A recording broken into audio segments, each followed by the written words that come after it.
ನಿನ್ನೆ ನಡೆದಿರೋ RCB versus CSK match ಗೆ ಒಂದು ಗಿವ್ ಅವೇ ಕೊಟ್ಟಿದೆ. ವಿನ್ನರ್ ಅನೌನ್ಸ್ ಮಾಡೋ ಟೈಮು ಇವಾಗ ಬಂದೈತೆ. ಆದ್ರೆ ತುಂಬಾ ಜನ ಕೂಡ 62 ರನ್ ಹೊಡಿತಾರೆ ಅಂತ ತುಂಬಾ ಜನ ಕೂಡ ಕಮೆಂಟ್ ಮಾಡಿದ್ರ.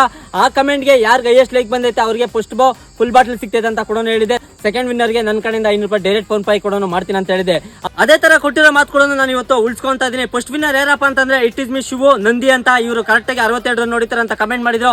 ಇವ್ರ ಕಮೆಂಟ್ ಗೆ ಕರೆಕ್ಟ್ ಆಗಿ ಲೈಕ್ಸ್ ಕೂಡ ಬಂದಿತ್ತು. ಅದಕ್ಕೋಸ್ಕರ ಅವ್ರಿಗೆ ಫುಲ್ ಬಾಟಲ್ ಸಿಗ್ತಾ ಇತ್ತು. ಬಟ್ ಅಣ್ಣ ನನಗೆ ಅಮೌಂಟ್ ಕಳ್ಸಂದ್ರು. ಅದಕ್ಕೋಸ್ಕರ 960 ರೂಪಾಯಿ ಡೈರೆಕ್ಟ್ ಅವರು ಫೋನ್ ಪೇ ಕೂಡ ಹಾಕಿದ್ನಿ. ವಿತ್ ಪ್ರೂಫ್ ಸಮೇತ ವಿಡಿಯೋ ಕೂಡ ಹಾಕಿದ್ನಿ, ನೀವು ನೋಡಬಹುದು. ಅದೇ ತರ ಮನುಗೌಡ ಅಂತ ಕೂಡ ಇವ್ರದ್ದು ಅಷ್ಟೇ ಮಂಡ್ಯ ಇಂದ ಮಡವಳ್ಳಿ ಹತ್ರ ಪಕ್ಕದಲ್ಲಿ ಒಂದು ಊರಂತೆ. ಅವರು ಕೂಡ 62 ರನ್ ಹೊಡಿತಾರೆ ಅಂತ ಕೂಡ ಕಮೆಂಟ್ ಮಾಡಿದ್ರು. ಅವ್ರ ಕಮೆಂಟ್ ಗೆ 17 ಲೈಕ್ಸ್ ಕೂಡ ಬಂದೈತೆ. ಅದಕ್ಕೋಸ್ಕರ ನನ್ನ ಕಡೆಯಿಂದ 500 ರೂಪಾಯಿ ಫೋನ್ ಪೇ ಮಾಡ್ತೀನಿ ಅಂತ ಹೇಳಿದೆ. 500 ರೂಪಾಯಿ ಫೋನ್ ಪೇ ಕೂಡ ಮಾಡಿದೀನಿ. ನೀವು ಸಮೇತ ಪ್ರೂಫ್ ಸಮೇತ ಕೂಡ ಹಾಕಿದೀನಿ. ಇದು ಕೂಡ ಚೆಕ್ ಮಾಡ್ಕೊಬಹುದು. ನಿಮ್ ನಂಬಿಕೆ ಇದ್ರೆ ನನ್ನ ಫಾಲೋ ಮಾಡಿ ಸಪೋರ್ಟ್ ಮಾಡಿ. ನೆಕ್ಸ್ಟ್ ಮ್ಯಾಚ್ ಗಿವ್ ಅವೇ ಕೂಡ ಇರ್ತೈತೆ. ನೀವು ಫಾಲೋ ಮಾಡಿಲ್ಲ ಅಂದ್ರೆ ನಾನ್ ಮಾಡೋ ವಿಡಿಯೋ ನಿಮ್ಗೇನೋ ತಲುಪಕ್ಕೆ ಸ್ವಲ್ಪ ದಿನ ಲೇಟ್ ಆಗ್ತೈತೆ. ಅದಕ್ಕೋಸ್ಕರ ಕಮೆಂಟ್ ಮಾಡೋ ಕೂಡ ಲೇಟ್ ಆಗಿರ್ತೈತೆ. ಅದಕ್ಕೋಸ್ಕರ ಈ ಮಾತು ಹೇಳ್ತೇನೆ, ನನ್ನ ಪೇಜ್ ನ ಫಾಲೋ ಮಾಡ್ಕೊಳ್ಳಿ. ಅದೇ ತರ ಕಮೆಂಟ್ ಮಾಡ್ರೆ ಹೇಳಕ್ಕಾಗಲ್ಲ ನಿಮ್ಗೂ ಈ ಅಮೌಂಟ್ ಸಿಗ್ಬೋದು ಅಂತ ಹೇಳಕ್ ಇಷ್ಟಪಡ್ತೀನಿ. ಅವತ್ತಿನ ಕತೆ ಇಷ್ಟು. ನೆಕ್ಸ್ಟ್ ಸಿಗ್ತೀನಿ RCB ಮ್ಯಾಚ್ ಜೊತೆ ನೆಕ್ಸ್ಟ್.